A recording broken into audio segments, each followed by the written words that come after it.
Seguimos con más BTV al día. En este bloque vamos a hablar de varios temas vinculados al campo, pero también de un importante acuerdo que alcanzaron los cancilleres de Uruguay y de Argentina para llevar el dragado a 14 metros del puerto de Montevideo. Uruguay y Argentina podrían firmar la semana que viene el acuerdo alcanzado entre los cancilleres de ambos países para el dragado a 14 metros del puerto de Montevideo. Así lo confirmaron a BTV Noticias fuentes de la Comisión Administradora del Río de la Plata. Tras la audiencia previa a la reunión de cancilleres del Mercosur este miércoles, el ministro de Relaciones Exteriores, Omar Paganini, y su par argentina, Diana Mondino, acordaron en avanzar a la brevedad en el dragado de 14 metros del canal de acceso a Montevideo, mejorando la navegación y la logística, como así también la competitividad regional. Este pedido de Uruguay a Argentina lleva al menos una década, desde el 2013 en los gobiernos de José Mujica y Cristina Fernández, pero no había tenido avances hasta el gobierno del expresidente Tabaré Vázquez, cuando se logró llevar el calado de 12 a 13 metros. Las objeciones siempre se daban en la delegación argentina que integra la Comisión Administradora del Río de la Plata, que es quien se encarga de negociar el tema. Durante el gobierno de Luis Lacalle Pou se intensificaron las gestiones para alcanzar los 14 metros, todo con el objetivo de que lleguen y salgan buques de mayor porte. El año pasado, con el gobierno de Alberto Fernández, se volvieron a trancar las negociaciones y tras el envío de documentación de la delegación uruguaya en la comisión administradora justificando el pedido, Argentina lo rechazó solicitando especificaciones técnicas. Es así que con la asunción de Javier Milei, el tema lo volvieron a tomar los cancilleres Omar Paganini y Diana Mondino, quien expresó un cambio en la voluntad del nuevo gobierno. Fuentes de la comisión aseguraron a BTV Noticias que tras el acuerdo el tema vuelve a la Comisión Administradora del Río de la Plata y posiblemente se firme el acuerdo entre ambas delegaciones la próxima semana. Por sexto año consecutivo, el movimiento Un Solo Uruguay realizó su acto anual, esta vez en Malabrigo, departamento de San José. En la proclama cuestionaron al gobierno por no estar a la altura y reiteraron las preocupaciones que tiene el sector. Hoy vemos que los costos de los combustibles y de la energía siguen siendo los más altos de la región, incorporando en sus tarifas una altísima carga encubierta de impuestos e ineficiencias que siguen afectando la competitividad y hacen que sigamos siendo un país caro, un país demasiado caro. Si vemos la evolución del atraso cambiario, casi todos los economistas estiman que hoy está en los mismos niveles que en aquel momento, afectando la competitividad del país. Más allá que las propias autoridades y hasta el presidente de la República han expresado públicamente su preocupación con este tema, el mismo... Parados hoy en otro 23 de enero, pero del 2024, vemos que los problemas estructurales que otros gobiernos no habían sido capaces de solucionar, tampoco los ha podido resolver este gobierno. Es cierto que algunos de nuestros reclamos del 2018 han sido, aunque sea parcialmente, tomados en cuenta, como por ejemplo la aprobación de una regla fiscal que obligara a no gastar más de lo que ingresa. Y decimos parcialmente porque en la práctica el Estado igual ha terminado gastando más de lo que le ingresa. El empleado más importante que tenemos todos los uruguayos, como el propio presidente se define a sí mismo, no ha estado a la altura para resolver los problemas estructurales que nos aquejan hace ya varias décadas. Y tampoco lo ha estado el equipo de gobierno ni el sistema político en su conjunto. Vamos a recibir con mucho gusto al ministro de Ganadería, Agricultura y Pesca, Fernando Matos. Fernando, gracias por estar acá. Gracias por la invitación, buenas tardes. Bienvenido, ministro. Usted tiene una vasta tarea gremial y bueno, y ahora esta changa, diría el presidente Mujica, en el ministerio. ¿Qué opina de Un Solo Uruguay?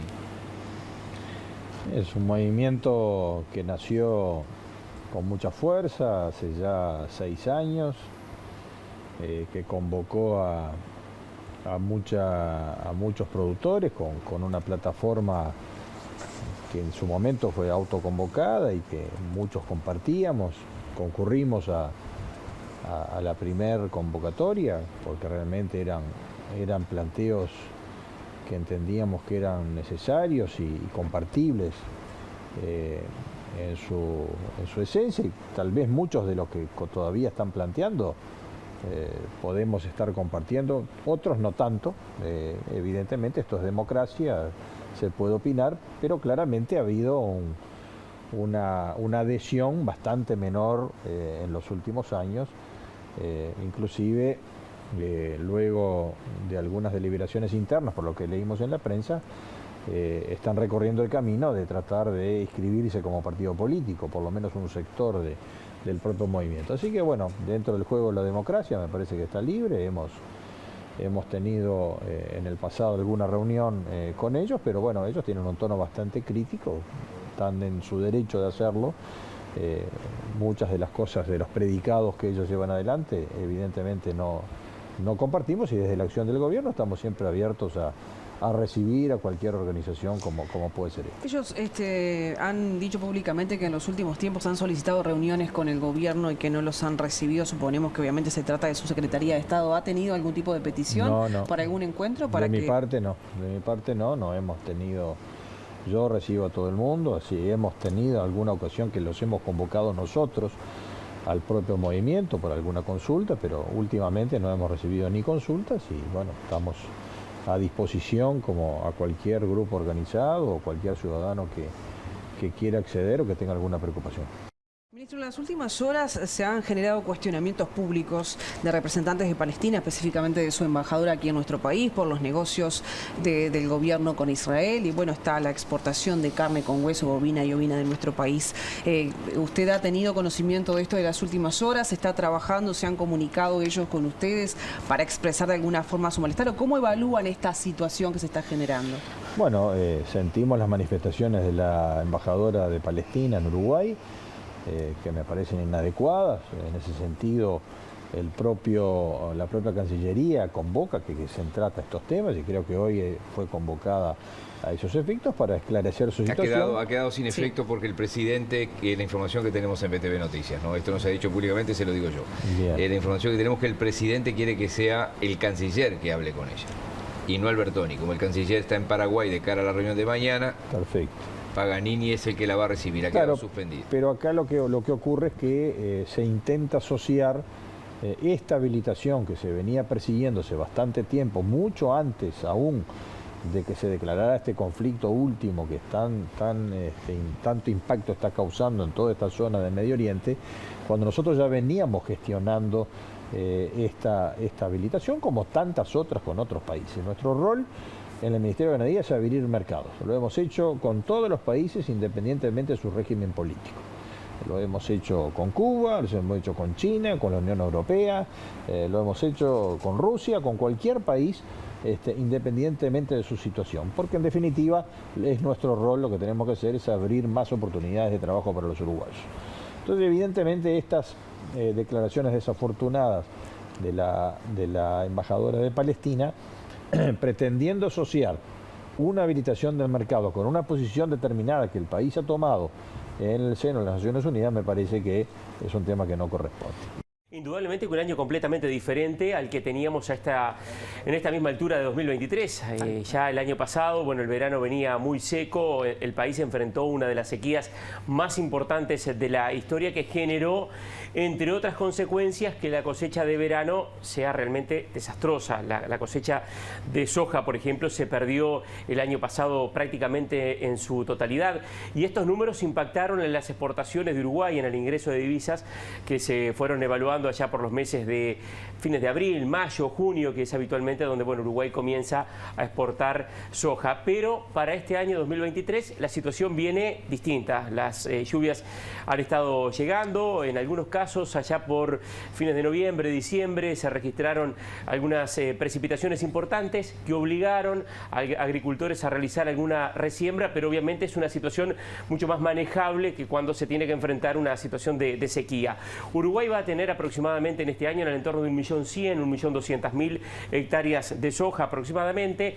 Esto nos ubicaría en el entorno 2.800 kilos de promedio rendimiento, de acuerdo a lo que es lo histórico. Estaríamos hablando de aproximadamente 3 millones de toneladas de soja en el país, con un ingreso de unos 1.200, 1.300 millones de dólares, haciendo números redondos. Indudablemente hay que ver ahora cómo evoluciona el mercado. Precisamente, ¿qué sucede ahora con las divisas, teniendo en cuenta el valor internacional? Claro, arrancó, mirá, Lucía, arrancó el año, el año arrancó con un ajuste a la baja en el precio de la soja. En este momento en Chicago está en el entorno de los $450.